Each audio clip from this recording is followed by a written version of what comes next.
Bab 3186, berpura-pura bodoh atau benar-benar bodoh. Dua orang abadi, dia bercanda. Padahal, dia sama sekali tidak tahu. Kata Ye Bufan sambil bersiap menarik Yu Hualing pergi. Akibatnya, gadis kecil itu sangat tidak puas. Xiao Langjun, apakah kamu bodoh? Jika kamu tidak menyerahkan uang yang kamu dapatkan, bukankah kamu terlihat seperti itu di atas? Yu Hualing menatap kedua dewa agung di depannya. Tentu saja aku kenal orang ini. Dia anak mudaku. Tolong cepat dapatkan uangnya. Dengan baik, Ye Bufan ingin mencekiknya sampai mati dan berkata cepat, kalian berdua, makhluk abadi, jangan dengarkan omong kosongnya. Ada yang salah dengan otaknya. Kedua dewa agung itu juga sedikit bingung. Mereka menatap wajah Ye Bufan, tetapi keterampilan penyamaran yang diwarisi dari sekolah kedokteran kuno terlalu bagus, dan mereka tetap tidak melihat ada yang salah. Kalian berdua bodoh. Kalian bahkan tidak bisa melihat seni menyamar. Suamiku dulu seperti ini, tapi sekarang penyamarannya sudah berubah. Tolong cepat bawakan aku uangnya. Setelah Yu Hualing selesai berbicara, dia tidak peduli apakah kedua dewa Yi Agung setuju atau tidak. Jadi dia melangkah maju dan menyingkirkan semua tumpukan kristal abadi. Ye Bufan patah hati, namun dia dibunuh oleh gadis kecil ini, yang hanya menginginkan uang daripada nyawanya. Melihat pihak lain menjadi curiga, tidak mungkin lagi menyembunyikannya. Pada saat ini, dia tidak bisa lagi peduli dengan hal lain dan berbalik serta melarikan diri. Anak licik, kau masih mau kabur. Pada saat ini, kedua dewa agung sudah mempercayai apa yang dikatakan Yu Hualing. Bagaimana mungkin mereka membiarkannya melarikan diri? Kedua orang itu sangat cepat, satu demi satu dan menjepit Ye Bufan di tengah. Pergilah ke neraka, anak kecil. Dai Xian berjanggut panjang menamparkan Ye Bufan. Ada yang abadi di dunia dan abadi di surga di antara mereka berdua. Kekuatan mereka berbeda beberapa tingkat, dan sama sekali tidak ada kemungkinan untuk kembali. Di bawah tekanan besar, Ye Bufan bahkan tidak bisa bersembunyi di istana Raja Naga, apalagi mendapatkan jimat pelarian Baili. Pada saat ini, ada 10.000 kuda yang diberi makan rumput berlari melalui hatinya, dan mereka semua penuh dengan kotoran. Aku telah melalui berbagai macam kesulitan untuk bisa sampai di sini dan lolos dari kejaran Luoxian Agung, namun aku tidak menyangka bahwa pada akhirnya aku akan mati di tangan gadis kecil ini. Tepat saat dia dipenuhi dengan keputusasaan, dia melihat sebuah tangan abadi yang besar menamparnya ke udara, lalu dengan suara keras, sang abadi agung yang berjanggut panjang itu berubah menjadi kabut darah di seluruh langit. Begitu Yuan Shen melarikan diri, dia dihancurkan berkeping-keping oleh tangan besar itu. Ye Bufan bingung sejenak, apa yang terjadi? Siapa ini? Bab ini belum selesai, silakan balik halaman. Dia membantu dirinya sendiri, dan dia begitu kuat sehingga dia bahkan bisa membunuh sang dewa abadi di tempat. Pada saat ini, sebuah suara manis dan merdu terdengar dari samping, bajingan, siapa yang menyuruhmu menggertak suami kecilku? Dengan baik, mata Ye Bufan membelalak dan dia dipenuhi rasa ngeri. Dia tahu Yu Hualing dulunya kuat, tetapi dia tidak menyangka kekuatannya akan begitu besar. Membunuh dewa agung itu seperti membunuh seekor ayam. Sisanya, Grid Immortal berambut pendek benar-benar bingung. Apa yang sebenarnya terjadi? Gadis kecil ini termasuk kelompok mana? Apapun yang kau lihat, kau bukanlah orang baik. Jika kau ingin memanfaatkan suamiku, pergilah ke neraka. Saat Yu Hualing berbicara, dia hendak membunuh Immortal Yi berambut pendek di tempat. Ye Bufan dengan cepat berteriak, jangan bunuh dia dulu. Biarkan yang lain hidup-hidup. Ada yang ingin kutanyakan padanya. Ada banyak pertanyaan dalam benaknya. Siapakah orang yang merampok dan membunuhnya? Apakah mereka benar-benar Bai Lingpu dan Su Fangkui? Kok bisa mereka punya begitu banyak energi? Di mana Anda bisa menemukan begitu banyak master? Dia tidak percaya bahwa pihak lain berani menentang Sekte Pedang Cahaya mengalir secara terbuka. Karena mereka menyembunyikannya dari pemimpin sekte dan tetua agung, dari mana orang-orang ini berasal? Kau mendengarnya, suamiku punya sesuatu untuk ditanyakan padamu. Yu Hualing mencengkeram dewa agung berambut pendek itu, melemparkannya ke tanah, lalu melepaskan cincin penyimpanannya, dan dewa agung berjanggut panjang tadi, lalu memegangnya di tangannya untuk dimainkan. Ye Bufan menatap Dewa Agung berambut pendek itu, siapa kau? Siapa yang memintamu datang? Jika aku mengatakan yang sebenarnya, aku bisa mengampuni nyawamu. Ini, Dai Xian berambut pendek itu sedikit ragu-ragu. Segalanya berubah begitu cepat sehingga otaknya tidak dapat mengikutinya. Seperti yang sudah dijelaskan sebelumnya, Ye Bufan hanyalah sampah yang tidak dapat diubah oleh energi abadi. Selama dia menemukannya, dia dapat dengan mudah menangkapnya. Ketika Yu Hualing menceritakan kisah tadi, dia mengira beginilah jadinya. Namun, saya tidak menyangka bahwa pria itu tidak terlalu kuat, tetapi gadis kecil ini sangat kuat. Saya masih belum mengetahui tingkat kultivasinya. Singkatnya, dia jauh lebih kuat daripada dirinya sendiri. Sekarang saatnya untuk mengatakannya atau tidak. Jika Anda tidak mengatakannya, Anda pasti tidak akan mampu bertahan hidup. Jika Anda mengatakannya, saya khawatir Anda tidak akan mampu menanggung konsekuensinya. Pada akhirnya, dia memutuskan untuk mengatakannya saja dan melarikan diri dari sini jika tidak berhasil. Singkatnya, dia bisa menyelamatkan hidupnya. Tepat saat dia hendak menjelaskan, sebuah tangan kecil sebening kristal mencengkeram lehernya dan mengangkatnya dari tanah. Dasar orang tua, apa kau tidak mendengar apa yang ditanyakan suamiku?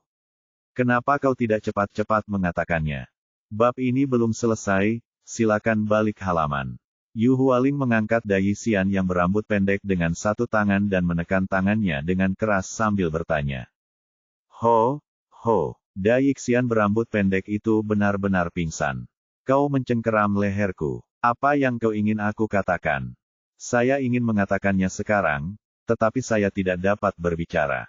Ia terus berjuang sambil mengeluarkan suara haha dari mulutnya, dan wajahnya dipenuhi doa. Namun, Yu Hualing menjadi sangat marah, kamu benar-benar keras kepala. Coba aku lihat berapa lama kamu bisa mempertahankan sikap keras kepalamu. Saat ia mengerahkan lebih banyak tenaga pada tangannya, ia mendengar bunyi klik. Leher Dewa Agung berambut pendek itu terpotong sepenuhnya, dan ia berhenti melawan. Seberkas jiwa lolos dari istana Niwan. Tepat saat ia hendak berdoa, ia disambut oleh cahaya pedang yang memenuhi langit dan langsung terpotong-potong. Yu Hualing melempar tubuhnya ke tanah, berbalik dan berkata, Xiao Langjun, orang ini tidak tahu harus berbuat apa, aku akan menjaganya untukmu. Segalanya terjadi begitu cepat sehingga Ye Bufan tidak sempat bereaksi. Saat ia tersadar, satu-satunya yang selamat telah berubah menjadi mayat. Melihat gadis kecil di depanku, aku terdiam. Aku benar-benar tidak tahu dari sisi mana ini.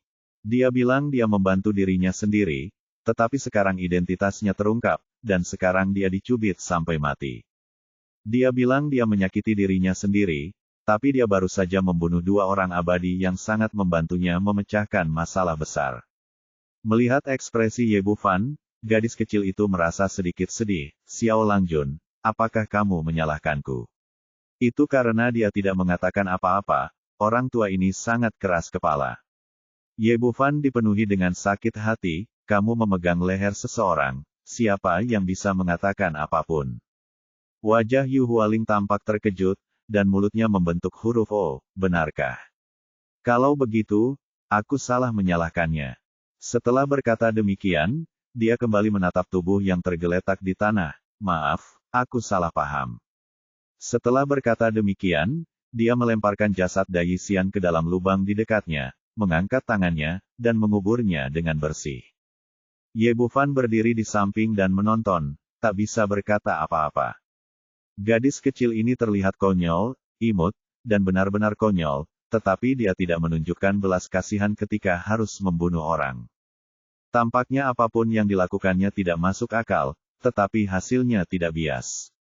Singkatnya, saya tidak bisa melihatnya. Saya masih tidak bisa mengerti apa yang terjadi dengan gadis kecil ini.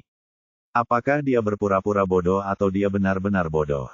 Bab 3187 Kekaisaran Es.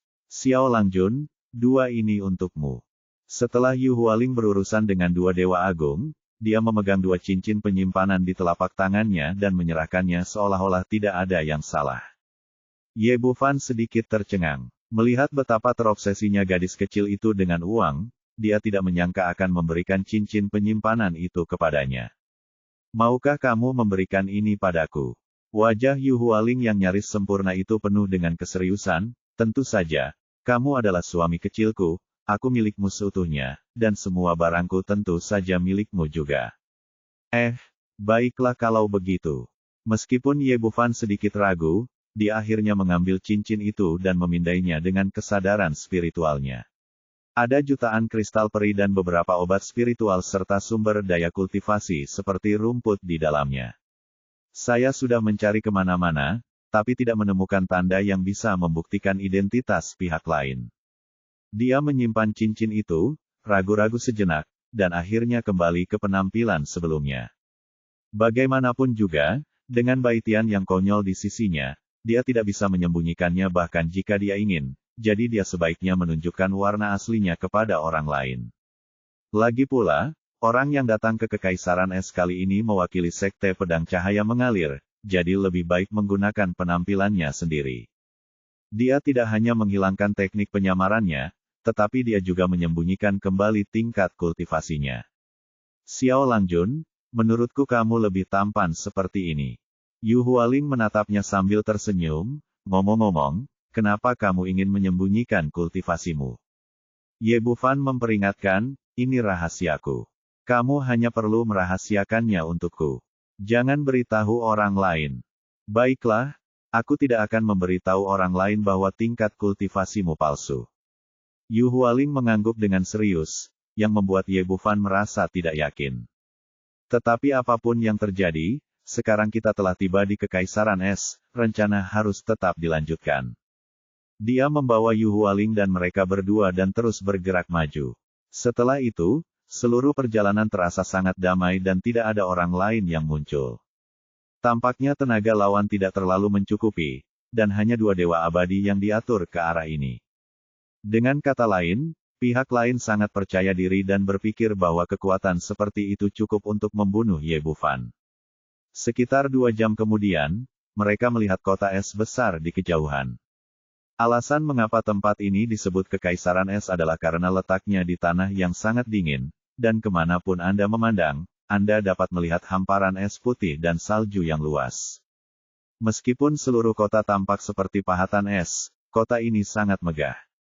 Jika dilihat dari kejauhan, kota ini indah sekaligus memberi kesan tertekan yang luar biasa.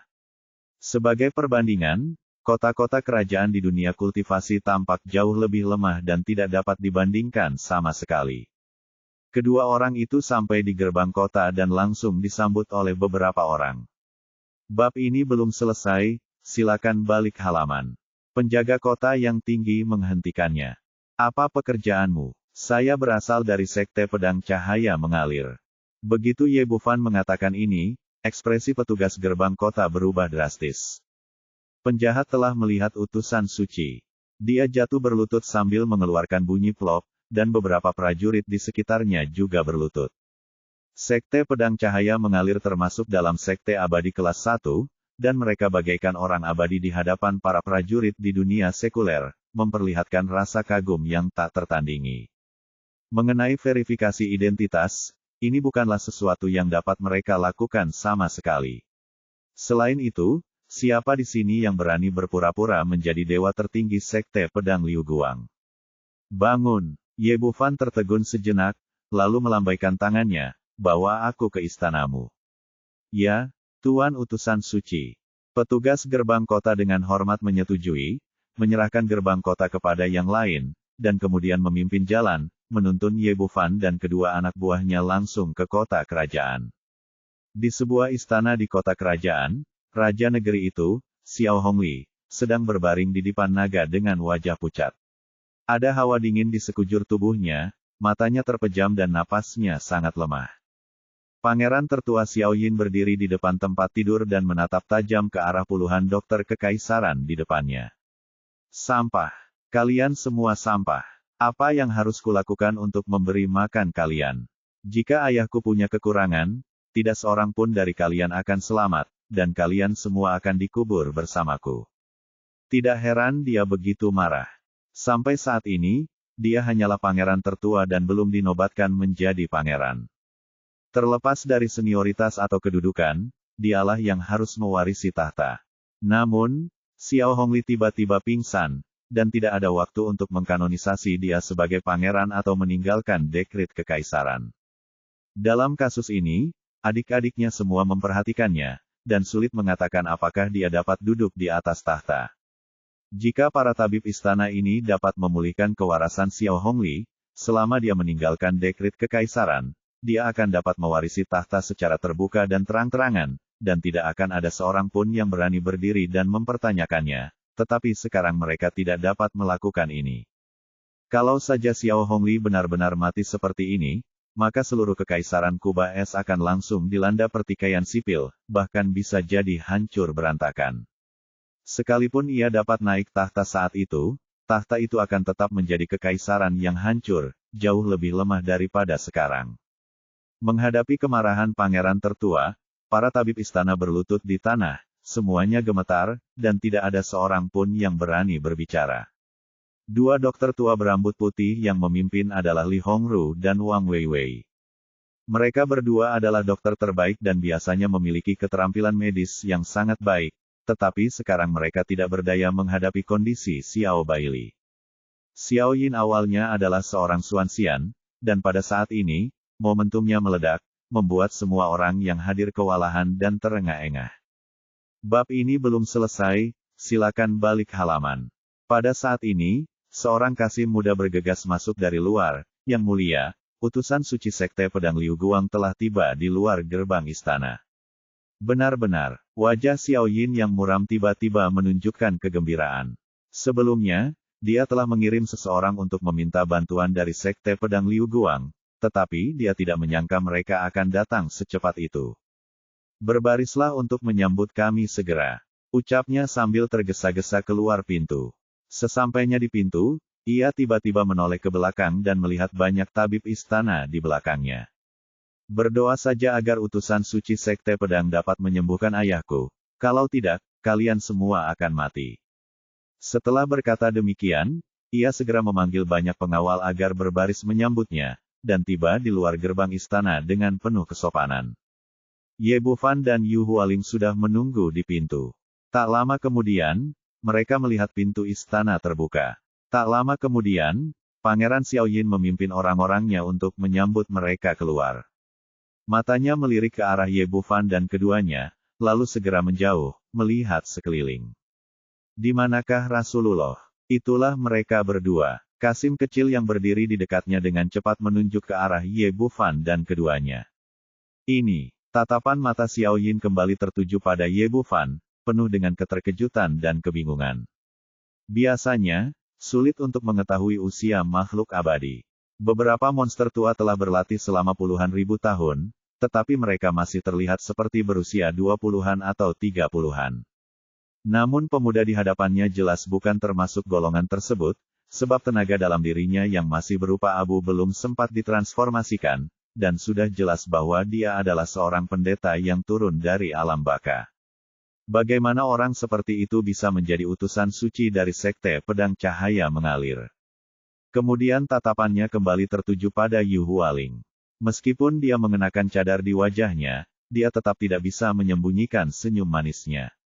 Orang seperti itu sama sekali tidak bisa merasakan nafas kultivasi apapun, apalagi tabib ajaib dari Sekte Pedang Liu Guang. Namun Kasim muda itu sudah terlanjur mengatakannya, dan dia harus bertanya lagi, jadi dia hanya bisa melangkah maju dan berkata, apakah kalian berdua dari Sekte Pedang Liu Guang? Yu Hualing adalah orang pertama yang menjawab, suamiku begitu, tapi aku tidak. Melihat ekspresi bingung Xiao Yin, Ye Bufan berkata, saya adalah murid Sekte Pedang Liu Guang, dan saya di sini untuk mengobati penyakit raja di bawah perintah Tetua Agung. Ini, Xiao Yin sedikit bingung sejenak. Dalam kesannya, Sekte Pedang Cahaya Mengalir adalah eksistensi yang agung, dengan banyak sekali master, dan siapapun yang dikirim secara acak akan menjadi orang yang kuat. Banyak pengawal di istananya merupakan murid ulung Sekte Pedang Liu Guang. Namun, pria di depannya jelas berbeda. Tingkat kultivasinya sangat rendah, tetapi dia tetaplah seorang dokter ajaib yang dikirim oleh sekte tersebut. Bagaimana ini mungkin? Bab 3188 masih sia-sia. Kesenjangan psikologis yang besar membuat Xiao Yin sedikit panik. Jika itu adalah dokter dari tempat lain, dia pasti sudah memerintahkan pengusiran sekarang. Namun pihak lainnya berbeda. Dia berasal dari Sekte Pedang Cahaya Mengalir dan mewakili otoritas seluruh sekte. Dia tidak berani menyinggungnya sedikit pun. Tuan Utusan Suci, silakan masuk. Xiao Yin tidak memikirkan bagaimana cara mengatasinya untuk sementara waktu, jadi dia hanya bisa mengundang orang masuk terlebih dahulu. Ye Bufan mengikutinya ke dalam istana, dan Yu Hualing mengikutinya, melihat ke sana kemari dari waktu ke waktu. Di kamar tidur, Wang Weiwei dan Li Hongru saling memandang dan melihat ketidakberdayaan di mata masing-masing. Li Hongru berkata, "Saudara Wang, tampaknya jika kita ingin bertahan hidup, kita hanya bisa mengandalkan utusan suci dari Sekte Suci." Wang Weiwei mengangguk, "Saya merasa terhormat bertemu dengan Master Balai Pengobatan Spiritual, Tuan Yao, sebelumnya. Keterampilan medisnya sungguh ajaib. Selama dia bertindak sendiri, kita masih punya harapan besar." Mendengar kedua orang itu berbicara, harapan kembali bersemi di mata para dokter di belakang mereka. Sekarang jika mereka ingin selamat, mereka hanya bisa mengandalkan Xiao Hongli agar tidak mati, dan jika Xiao Hongli ingin selamat, mereka hanya bisa mengandalkan dokter ajaib yang dikirim oleh Sekte Pedang Cahaya Mengalir. Di tengah harapan semua orang, pintu asrama terbuka, dan Xiao Yin masuk bersama Ye Bufan. Ini, Wang Weiwei tidak melihat Yao Lao, tetapi melihat seorang pemuda berjalan masuk. Tiba-tiba dia dipenuhi keraguan tentang apa yang sedang terjadi.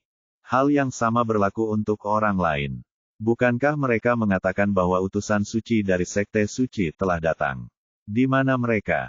Ye Bufan tidak memiliki energi abadi di tubuhnya. Tidak hanya Xiao Yin yang bisa melihatnya, tetapi para tabib istana juga bisa melihatnya dengan jelas dalam sekejap. Jika makhluk abadi lainnya berpenampilan seperti ini, mereka mungkin berhasil dalam mengolah Taoisme. Tetapi orang di depannya ini jelas-jelas seorang pemuda yang baru saja naik tingkat. Orang-orang dengan tingkat kultivasi rendah dan berusia muda secara otomatis dikecualikan dari cakupan dokter ajaib. Ye Bufan sama sekali tidak peduli dengan reaksi orang lain. Dia ingin memanfaatkan waktu untuk menyembuhkan Xiao Hongli dan kemudian mencari tempat untuk melarikan diri dari bencana. Dia menoleh ke arah Xiao Yin, "Apakah ini raja?" "Ya, ini ayahku. Silakan tanyakan kepada utusan suci untuk melihat apakah dia bisa disembuhkan." Xiao Hongli kini dalam keadaan koma, dan semua energi pelindung di tubuhnya telah lenyap. Bahkan jika Ye Bufan tidak merasakan denyut nadinya, dia dapat melihat dengan jelas melalui kesadaran spiritualnya. Dia mengangguk, "Tidak masalah, saya bisa menyembuhkan penyakit ini." Xiao Yin agak bingung. Pihak lain bahkan tidak memeriksa denyut nadinya, dan dia bahkan tidak memeriksanya dengan saksama. Bagaimana dia bisa begitu yakin? Yang lebih membingungkan adalah para dokter kekaisaran di sebelah mereka. Pada saat ini, mereka. Bab ini belum selesai, silakan balik halaman. Ternyata pemuda ini adalah utusan suci yang dikirim oleh Sekte Pedang Cahaya Mengalir. Orang-orang tua itu semua terbelalak dan tidak percaya. Bagaimana ini bisa terjadi? Ye Bufan berkata, "Yang mulia, cepatlah. Penyakit ini tidak sulit diobati dan dapat segera disembuhkan." "Yang mulia, Anda tidak boleh setuju." Sebelum Xiao Yin sempat berbicara, dua lelaki tua, Li Hongru dan Wang Weiyi, sudah memanjat dari tanah, ekspresi mereka gembira, dan janggut abu-abu mereka bergetar tak henti-hentinya. Tidak heran kedua orang ini bersikap seperti ini. Pangeran tertua baru saja menjelaskan bahwa begitu Xiao Hongli kembali ke barat, tidak ada satupun dari mereka yang akan selamat. Dari lubuk hati mereka, tidak seorang pun percaya bahwa Ye Bufan mampu menyembuhkan penyakit raja di usianya. Jika saatnya tiba, orang-orang akan dilindungi oleh Sekte Pedang Liu Guang, dan tidak ada yang berani melakukan apapun. Satu-satunya yang akan sial adalah dirinya sendiri. Karena itu, kedua lelaki tua itu mengabaikan segalanya dan bergegas maju untuk menghentikannya. Xiao Yin mengerutkan kening dan melirik mereka berdua, "Apa maksudmu?" Li Hongru berkata, "Yang mulia, Raja menderita penyakit yang sulit dan rumit, dan kami tidak berdaya selama berhari-hari. Dan anak yang mulutnya kuning ini bahkan tidak pernah memeriksa denyut nadinya, lalu dia mengaku bisa disembuhkan, itu sama sekali tidak masuk akal. Ini adalah masalah hidup dan matinya sendiri. Dalam keputusasaannya, dia tidak peduli dengan identitas Ye Bufan. Dia begitu bersemangat hingga dia meludah. Sebagai perbandingan, Wang Weiwei bahkan lebih kasar. Yang mulia, Anda juga telah melihat bahwa dia bahkan tidak memiliki esensi abadi, yang berarti dia baru saja naik. Bagaimana mungkin orang seperti itu begitu berbudi luhur dan cakap hingga mampu mengobati penyakit sang raja? Izinkan aku memberitahumu bahwa Sekte Suci sama sekali tidak menganggap serius kekaisaran es kita, dan malah mengirim orang seperti itu untuk mengobati penyakit raja. Diam, jangan memfitnah Sekte Suci. Xiao Yin memarahi mereka berdua, tetapi dia ragu-ragu dalam hatinya. Dari lubuk hatinya, dia tidak percaya pada keterampilan medis Ye Bufan. Namun, sebagai pangeran tertua, yang ingin mewarisi tahta di masa depan, dia tidak berani memfitnah Sekte Pedang Liu Guang di depan umum. Bagaimanapun, mereka hanyalah sekte cabang. Sekali pemimpin sekte marah, konsekuensinya bukanlah sesuatu yang dapat ia tanggung. Yang mulia, mohon maafkan saya. Kedua lelaki tua itu berkata serempak, tapi apapun yang terjadi, kita tidak bisa membiarkan anak muda ini memperlakukan raja.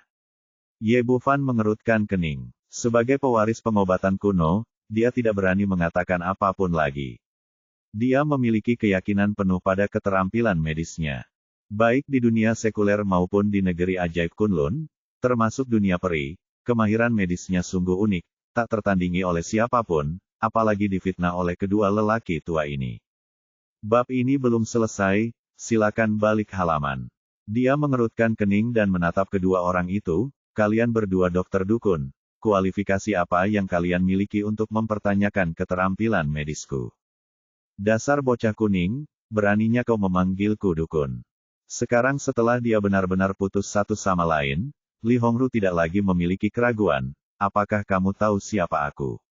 Aku adalah kepala dokter. Saya belajar ilmu kedokteran di usia 5 tahun, mengikuti guru saya mengobati orang di usia 10 tahun, menjadi remaja di usia 20 tahun, menjadi daceng di usia 30 tahun, dan masuk rumah sakit kekaisaran di usia 50 tahun, dan saya telah berpraktik kedokteran sejak saat itu. Kamu masih sia-sia sampai sekarang. Ye Bufan tidak punya waktu untuk disia-siakan, jadi dia menyela dengan kasar. Kamu bahkan tidak bisa merawat tubuhmu sendiri. Siapa yang memberimu keberanian untuk berdiri di sini dan membanggakan keterampilan medismu? Li Hongru berkata dengan marah, omong kosong, tubuhku sangat kuat. Ye Bufan tidak mengatakan apa-apa, dia hanya mengulurkan 3 jari dan mulai menghitung mundur. 3, 2, 1, lepaskan. Tidak seorang pun mengerti apa maksudnya, dan Li Hongru juga sedikit terkejut. Tetapi pada saat ini, ada perasaan yang luar biasa dalam perutnya, diikuti oleh suara kentut keras yang bergema di seluruh aula. Melihat kejadian tersebut, banyak yang ingin tertawa namun tidak berani tertawa sehingga menahannya. Ada sedikit candaan di sudut mulut Ye Bufan, jika aku tidak salah baca, kamu sudah menderita masalah pencernaan sepanjang tahun. Kamu pasti sudah menahan kentut ini dalam waktu yang lama. Wajah Li Hongru memerah. Memang benar bahwa kondisi gastrointestinalnya sangat buruk, dan dia tidak dapat menyembuhkannya sepenuhnya bahkan setelah mencoba berbagai metode. Namun, itu hanya kentut yang banyak, jadi dia tidak menganggapnya serius. Tanpa diduga, pemuda di depannya melihatnya sekilas. Ini hanya penyakit ringan, tidak ada yang serius. Berdasarkan pernyataan ini, Anda tidak layak menjadi dokter. Ekspresi Ye Bufan berubah, dan suaranya tiba-tiba menjadi tegas. Di mata dokter, penyakit tidak besar atau kecil. Jika Anda tidak kompeten, Anda tidak kompeten. Jangan mencari-cari alasan. Li Hongru begitu marah hingga seluruh tubuhnya gemetar, tetapi dia tidak bisa mengatakan sepatah kata pun untuk membantah. Anak Huangkou, jangan terlalu sombong. Saat Wang Weiyi hendak melangkah maju untuk membantu, Ye Bufan menoleh. Diam. Apakah kamu punya hak untuk berbicara di sini? Sering buang air kecil tergesa-gesa, buang air kecil yang tidak bersih, itu hanya akan mengotori aula ini jika kamu tetap di sini. Tepat saat Wang Weiwei hendak membalas, dia tiba-tiba menyadari bahwa semua orang sedang melihat perut bagian bawahnya. Ketika dia melihat ke bawah, dia melihat bahwa perutnya sudah basah. Melihat kejadian ini, raut wajah Xiao Yin tiba-tiba menjadi gelap. Kalian semua adalah orang yang tidak tahu malu, jadi pergilah dari sini. Bab 3189 Pangeran Kedua Xiao Chong. Ya, wajah Tua Li Hongru dan Wang Weiwei berubah menjadi warna hati babi. Mereka berdiri di sana tanpa ekspresi dan melarikan diri dengan putus asa. Begitu mereka pergi, para dokter kekaisaran lainnya tidak berani tinggal di sini lagi dan meninggalkan aula satu demi satu. Pada saat itu, terdengar suara bercanda di pintu. Saudara Kaisar, apa yang terjadi? Siapa yang membuatmu marah? Apakah para dokter dukun ini berada di bawah perintahmu? Begitu dia selesai berbicara, seorang pemuda berpakaian putih dan memegang kipas lipat masuk dari luar. Kemudian dia berbalik dan berkata dengan hormat, "Tuan, silakan." Seorang lelaki tua berambut putih dan berjanggut panjang berjalan di belakangnya, dengan ekspresi arogan di wajahnya. Ekspresi Ye Bufan sedikit berubah. Orang tua ini benar-benar bangga pada dirinya sendiri dan memiliki aura yang kuat. Meskipun dia tidak tahu keadaannya saat ini, dia jelas termasuk di antara para dewa. Xiao Yin mengangkat alisnya. Pemuda yang datang itu tidak lain adalah Xiao Chong, pangeran kedua dari Kekaisaran Es. Dia adalah adik laki-lakinya dan pesaing terbesar untuk tahta. Saudara Kekaisaran, tidak masalah jika orang-orang itu tidak dapat menyembuhkan penyakit ayahku. Tidak perlu bagimu untuk marah. Bagaimanapun, mereka semua sampah. Xiao Chong berkata dengan nada sinis, tapi jangan khawatir, meskipun bawahanmu semuanya tidak berguna, aku telah mengundang para ahli untuk melayani sebagai saudaraku. Setelah mengatakan ini, dia menatap lelaki tua berambut putih itu dengan hormat. Ini adalah tetua ketujuh dari Sekte Tiangang, yang dikenal sebagai tangan suci pengobatan ajaib. Orang tua itu mengangguk sedikit, "Saya Leng Xilu." Setelah kedua orang itu selesai berbicara, ekspresi Xiao Yin tak bisa tidak berubah. Meskipun dia belum pernah melihat siapa Leng Xilu, reputasinya jelas bagaikan guntur. Singkatnya, statusnya di Sekte Tiangang setara dengan Yao Lao dari Sekte Pedang Liu Guang. Ia memiliki keterampilan medis yang luar biasa dan dikenal sebagai dokter ajaib. Dan dia juga sangat merasakan bahwa tidak mudah bagi pihak lain untuk datang ke rumahnya hari ini. Ternyata Sekte Tiangang dan Sekte Pedang Cahaya Mengalir termasuk di antara 4 sekte besar, tetapi mereka juga memiliki persaingan satu sama lain, seperti Kekaisaran Kuba Es saat ini. Setiap sekte memiliki wilayah pengaruhnya masing-masing, dan Kekaisaran Kuba Es terletak tepat di antara dua sekte besar tersebut. Meskipun sekarang menjadi negara yang bergantung pada Sekte Pedang Liu Guang, karena wilayahnya yang luas, populasi yang besar, dan sumber daya yang kaya, negara ini juga merupakan sumber lemak yang langka di mata sekte lain. Sekte Tiangang telah mengirim orang untuk bernegosiasi beberapa kali, tetapi Xiao Hongli menolak semuanya. Hari ini, tetua ketujuh datang ke pintu secara langsung. Jika dia mengatakan tidak ada hal lain yang terjadi di dalam, bahkan orang bodoh pun tidak akan mempercayainya. Adapun pikiran Xiao Chong, dia juga tahu dengan jelas bahwa selama dia bisa membawa Xiao Hongli kembali dari gerbang neraka, dia mungkin akan memiliki posisi pangeran di masa depan. Benar saja, sebelum dia bisa bereaksi, Leng Xilu berbicara langsung. Aku bisa menyembuhkan penyakit ayahmu, tetapi mulai sekarang Kekaisaran Kuba Es harus menjadi milik Sekte Tiangangku. Ini tidak akan berhasil. Xiao Yin langsung menolak, Kekaisaran Kuba Es kami dikuasai oleh Sekte Pedang Cahaya Mengalir. Sekte itu tidak ada hubungannya dengan Sekte Tiangang, dan tidak akan menjadi milikmu. Xiao Yin, apa yang akan kau lakukan? Apakah kau ingin membunuh ayahku? Sebagai keturunan keluarga kerajaan, tidak ada seorang pun yang bisa menghemat bahan bakar, jadi Xiao Chong langsung melemparkan topi besarnya. Kekaisaran Kuba Es kita dikuasai oleh Sekte Pedang Cahaya Mengalir, tapi kenapa? Ayahku sekarang sakit parah, tapi apakah Sekte Pedang Cahaya Mengalir mengirim seseorang ke sini? Tepat ketika Xiao Chong memanfaatkan kesempatan untuk melancarkan serangan terhadap Xiao Yin, sebuah suara samar terdengar di sampingnya, ya, benar. Ye Bufan awalnya terlalu malas untuk memperhatikan pertikaian persaudaraan antara kedua orang itu, tetapi ketika masalah ini menyangkut Sekte Pedang Liu Guang, dia tidak bisa hanya berdiam diri saja. Kamu tidak bisa pergi ke sini sendirian dan membawa Kekaisaran Es ke Sekte Tiangang. Jika kamu kembali, kamu tidak akan bisa menjelaskannya kepada Tetua Agung. Justru karena itulah dia berbicara. Xiao Chong mengerutkan kening, seolah-olah dia baru menemukan keberadaan Ye Bufan pada saat ini. Siapa Anda? Kualifikasi apa yang Anda miliki untuk berdiri di sini dan berbicara dengan saya? Ye Bufan berkata dengan tenang, aku adalah anggota Sekte Pedang Liu Guang. Apakah kamu tidak mencariku? Xiao Yin berkata, ini adalah utusan suci yang dikirim oleh Sekte Pedang Cahaya mengalir untuk mengobati penyakit ayahku. Hatinya sangat rumit, tetapi sekarang dia tidak punya pilihan selain berdiri di pihak Ye Bufan. Karena situasi saat ini sudah jelas, Xiao Chong telah bergabung dengan garis Sekte Tiangang, dan dengan Leng Xilu berdiri di belakangnya, jika dia pergi ke sana lagi, dia pasti akan kalah dari saudara kekaisarannya. Sekarang aku hanya bisa memperlakukan kuda mati seperti dokter kuda hidup, menelan pil pahit, dan berpihak pada Sekte Tiangang, berharap Ye Bufan tidak akan mengecewakannya sepenuhnya. Xiao Chong tertegun sejenak, lalu tertawa arogan. Hahaha, aku benar-benar tertawa terbahak-bahak. Dia tertawa terbahak-bahak, saudaraku, aku benar-benar tidak menyangka kau akan tertipu oleh tipuan murahan seperti itu. Orang ini jelas-jelas pembohong, bagaimana mungkin dia berasal dari Sekte Pedang Liu Guang? Sejujurnya, mentalitasmu sungguh tidak cocok untuk mewarisi tahta ayahmu, kalau tidak seluruh kekaisaran Kuba Es akan hancur di tanganmu di masa depan. Ini, ekspresi Xiao Yin berubah.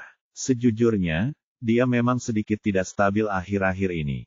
Kesenjangan psikologisnya terlalu besar setelah melihat Ye Bufan tadi. Dia sempat bingung dan tidak banyak memikirkannya. Sekarang Xiao Chong mengangkat masalah ini, hatinya menegang. Mungkinkah dia benar-benar tertipu?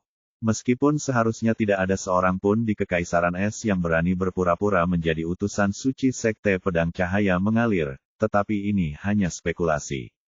Mungkin ada orang yang tidak takut mati. Dan dengan penampilan Ye Bufan seperti ini, sangat mungkin bahkan murid luar paling biasa dari Sekte Pedang Liu Guang tidak akan kekurangan energi abadi. Kalau memang begitu, aku akan sangat malu.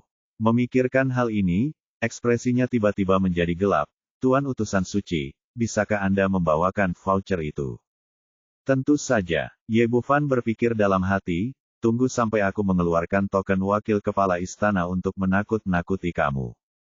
Setelah mengatakan ini, dia memiliki pikiran dalam benaknya dan memindai bagian dalam cincin penyimpanan dengan kesadarannya, tetapi terkejut karena menemukan bahwa merek itu tidak dapat ditemukan.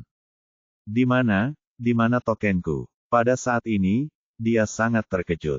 Benda itu ada di dalam cincin penyimpanannya.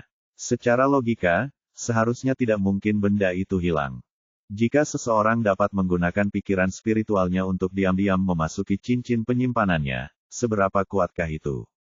Lagi pula, itu tidak mungkin. Yang terpenting adalah tidak ada kekurangan kristal peri dan berbagai ramuan serta herbal di dalam cincin tersebut, tetapi ada satu merek yang hilang, yang tidak dapat dijelaskan dalam hal apapun. Melihatnya tertegun di sana, cahaya yang tajam melintas di mata Xiao Yin. Kenapa tidak? Sepertinya kamu benar-benar palsu. Seorang gila yang berani berpura-pura menjadi utusan suci Sekte Pedang. Kejahatan apa yang harus dia hadapi? Ayo, tangkap dia. Kemarahan Xiao Yin dilampiaskan pada Ye Bufan. Tunggu sebentar. Melihat para penjaga di sekitarnya hendak mengambil tindakan, Ye Bufan buru-buru berteriak, lalu membalik pergelangan tangannya, dan sebuah tanda pun muncul di telapak tangannya. Ekspresi semua orang berubah dan mereka memandang bersama, lalu Xiao Chong tertawa lagi. Hahaha, aku benar-benar menertawakan orang ini, dia ternyata adalah murid terdaftar dari Sekte Pedang Cahaya Mengalir. Kemudian dia menatap Xiao Yin lagi, saudara Kaisar, Sekte Pedang Liu Guang benar-benar telah memberikanmu banyak rasa hormat. Mereka hanya mengirim satu murid terdaftar. Sungguh konyol. Ternyata Ye Bufan tidak dapat menemukan token wakil kepala istana, jadi dia tidak punya pilihan selain mengeluarkan token identitasnya sendiri. Walaupun perbedaan levelnya sangat jauh, setidaknya dia bisa membuktikan identitasnya dan tidak akan dipotong-potong oleh para penjaga itu. Bab 3190 Kamu tidak bisa menyembuhkannya. Tetua ketujuh Leng Silu di sebelahnya juga mencibir, apakah kamu pernah melihat bahwa Sekte Pedang Cahaya mengalir memperlakukanmu seperti ini? Raja yang agung sedang sakit, dan dia hanya mengirim satu murid terdaftar. Apakah kamu perlu mengatakan sesuatu lagi? Xiao Yin terdiam. Dia benar-benar tidak bisa berkata apa-apa tentang masalah ini. Dia hanya bisa melambaikan tangannya dan meminta para penjaga di sampingnya untuk mundur. Meskipun statusnya rendah, dia sebenarnya anggota Sekte Pedang Liu Guang, jadi dia tidak berbohong. Leng Silu berkata lagi, mereka yang mengetahui urusan terkini dan bergabung dengan Sekte Tiangang kami jauh lebih baik daripada Sekte Pedang Liu Guang. Asalkan kita mau bergabung dengan Sekte Tiangang, maka sesepuh akan segera menyembuhkan penyakit ayah kita. Xiao Chong berkata dengan bangga, saudaraku, sekarang dokter dewa ada di depanmu, kamu tidak akan menolak untuk mendiagnosis ayahku, kan? Apakah kamu punya motif lain? Orang ini tidak punya keahlian lain, tetapi dia adalah pembenci ulung, dan dia dengan santai mengambil topi besar lainnya.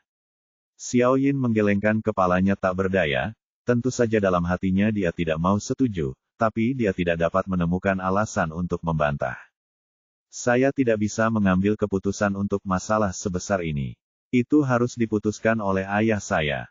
Leng Silu berkata, kalau begitu, aku akan membiarkan Tuan Xiao bangun terlebih dahulu.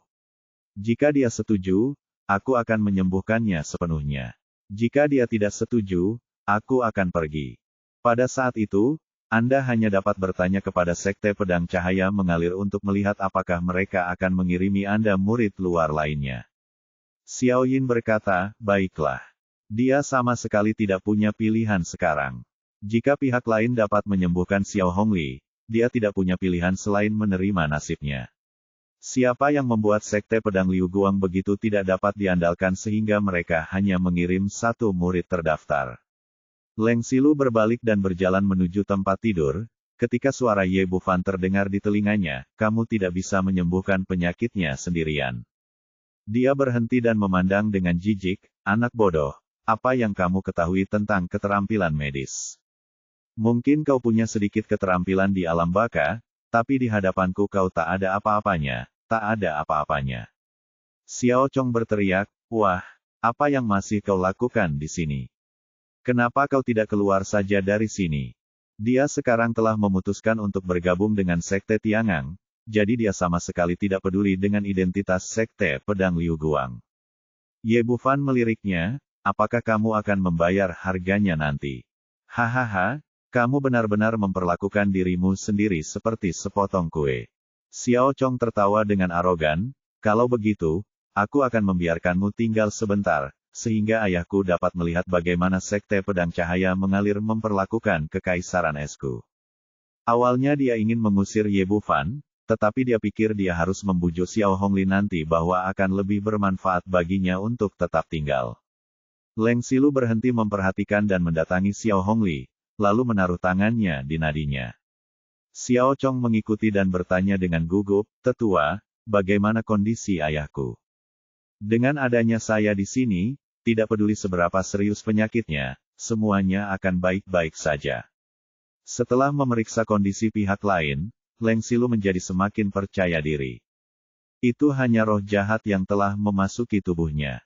Aku akan membantunya menyingkirkannya sekarang dan dia akan segera bangun. Xiao Chong berkata cepat, semuanya tergantung pada yang lebih tua. Pada saat ini, dia dipenuhi dengan kegembiraan. Awalnya, dia selalu kalah dari Xiao Yin dalam pertempuran memperebutkan putra mahkota, tetapi sekarang berbeda. Kesempatan baginya untuk bangkit akhirnya datang.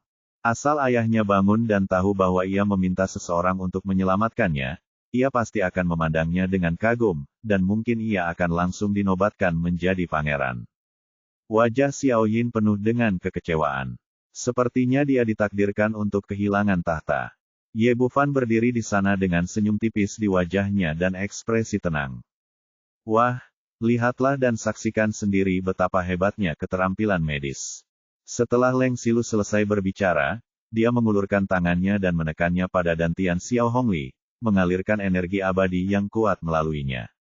Sekte Tiangang awalnya mempraktikkan keterampilan yang paling kuat dan paling berenergi.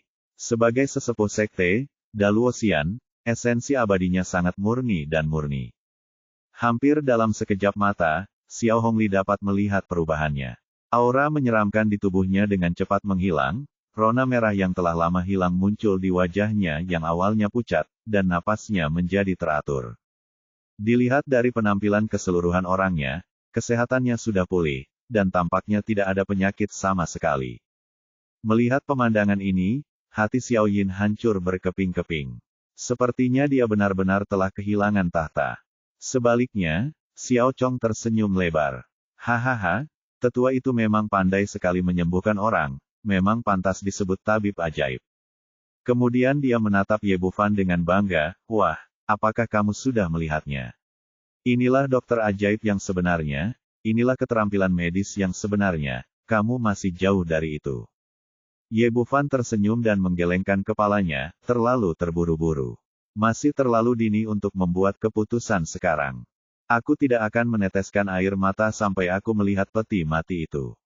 Aku akan membiarkan Tuan Xiao bangun sekarang. Leng Xilu berkata sambil mengulurkan 3 jarinya untuk mulai menghitung mundur. 1, 2, 3, bangun. Begitu dia selesai berbicara, semua orang menoleh. Ketika saya melihat wajah kemerahan Xiao Hongli dan napasnya yang teratur, saya pikir dia telah sembuh total. Namun setelah menunggu sekian lama, pihak lainnya masih terbaring di sana, dalam keadaan koma, tanpa ada tanda-tanda membuka matanya.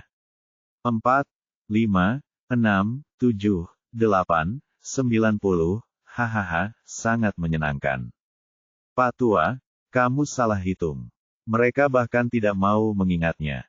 Suara merdu Yu Hualing terdengar di aula, namun bagaikan mulut besar yang ditampar di wajah Leng Xilu. Ini, bagaimana ini mungkin? Mata Leng Xilu membelalak, dia tidak mengerti apa yang sedang terjadi. Dia meletakkan tangannya di gerbang denyut nadi Xiao Hongli lagi dan mulai mendiagnosis denyut nadinya lagi. Namun, setelah merasakan denyut nadinya cukup lama, semua yang ada di tubuhnya normal. Secara logika, Yin dan Yang seimbang, jadi dia seharusnya langsung bangun. Bagaimana mungkin tidak ada reaksi? Waktunya pasti terlalu singkat sekarang. Mari kita coba lagi sekarang. Memikirkan hal ini, dia memasukkan seberkas saripati abadi ke dalam tubuh Xiao Hongli, lalu mulai menghitung lagi. 1 atau 2, Leng Xilu menghitung sambil menatap Xiao Hongli dengan saksama. Ketika dia menghitung sampai 2, pihak lain masih tidak menanggapi dan tidak dapat menahan diri untuk tidak melambat. Orang tua, apakah kau lupa angka-angka di bawah ini? Biar ku beritahu, setelah 2 adalah 3. Dan setelah 3 adalah 4. Bagaimana kalau aku membantumu menghitung? 1, 2, 3, 4, 5. Gadis kecil itu berbicara sangat cepat, seperti senapan mesin. Ditertawakan oleh Yu Hualing, wajah Leng Xilu memerah. Sekarang dia hampir membuat keputusan. Dia tidak punya pilihan selain menunggu lama dan hanya bisa mengucapkan 3 kata.